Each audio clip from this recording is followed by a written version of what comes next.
Assalamualaikum warahmatullahi wabarakatuh. Berjumpa lagi dengan gua di sini ya. Jadi pada video kali ini gua bakal ngebahas mengenai anime Haikyuu, yaitu tentang perjalanan Pokorodani di turnamen nasional.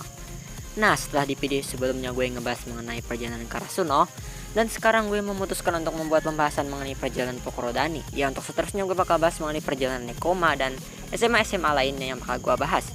Akademi Pokorodani adalah sekolah yang berasal dari prefektur Tokyo, yaitu tempat Bokuto Kotaro bersekolah.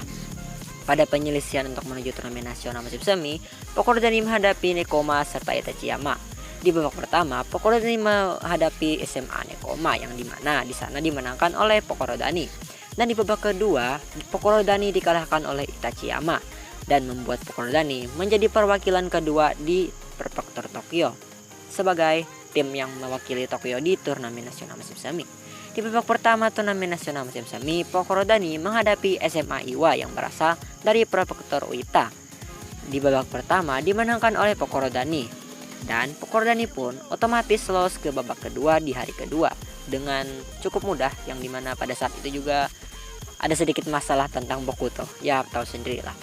Dan otomatis Pokorodani menuju ke babak kedua. Di hari kedua atau di babak kedua ini, Pokorodani menghadapi tim yang bernama SMA Morikawa yang berasal dari prefektur Hokkaido. Dan Pokorodani menang dengan mudah dengan skor 2-0, lagi-lagi 2-0. Dan lolos ke babak ketiga atau hari ketiga.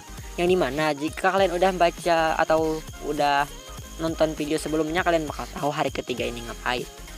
Ya, lawan dari Pokorodani di babak ketiga ini adalah SMA Motsuyama Nishisogo yang berasal dari prefektur Okayama.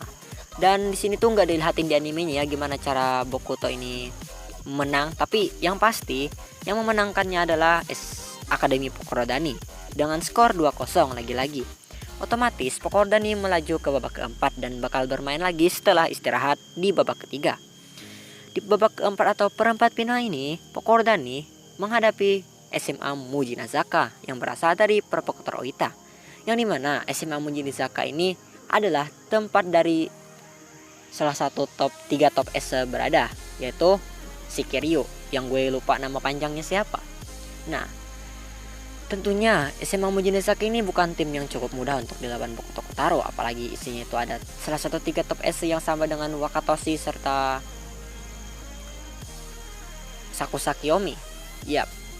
Nah, tapi pertandingan tersebut tetap dimenangkan oleh Pokorodani meskipun sempat membuat Pokorodani sedikit terpojok, yang dimana Pokorodani menang 2 set dan Mujinazaka memenangkan 1 set saja. Otomatis Pokorodani menuju ke babak kelima atau semifinal. Ya, mereka pun berkesempatan untuk bermain di lapangan tengah. Yang dimana di semifinal ini Pokorodani menghadapi SMA Inobasi Timur, yang dimana skornya itu nggak diketahui sama sekali ya. Gue yang cari-cari infonya nggak ada skornya karena ya agak sulit ya, karena nggak tahu juga gue. Yang sudah pasti di semifinal Pokorodani sampai semifinal ya, yang dimana di semifinal ini dimenangkan oleh Akademi Pokorodani dan SMA Inobasi Timur pun kalah dengan skor yang tidak diketahui. Otomatis Pokorodani melaju ke babak final ya. Akhirnya Pokorodani bisa sampai ke babak final seperti yang diharapkan oleh Bokuto ingin bertanding di lapangan tengah.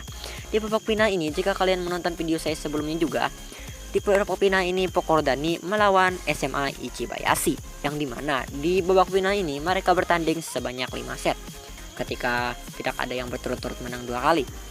Dan Ichibayashi ini timnya udah nggak diketahui lagi, identitas timnya gue nggak tahu, dari prefektur mana gue nggak tahu juga.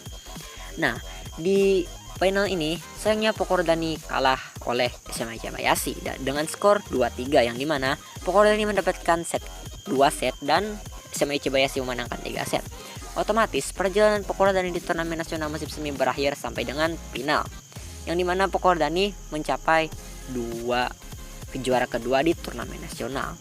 Ya, jadi segitulah ya perjalanan dari Pokorodani di turnamen nasional dan sampai dia ke titik dimana udah sampai final. Ya, bisa dibilang Pokorodani ini cukup kuat ya, bisa, atau mungkin dia hoki aja gara-gara berhadapan dengan tim yang cukup lemah-lemah, gak kayak Karasuno yang berhadapan tim-tim ini. Ya, oke lah, jadi segitulah pembahasan mengenai perjalanan Pokorodani di turnamen nasional. Next juga bakal bahas Kamomedai atau Nekoma atau bakal Misunya Eba. Ya, jika kalian memiliki kritik, saran, request maupun hujatan, silahkan kalian tulis aja di kolom komentar. Gua admin di channel, sekian video kali ini dan terima kasih.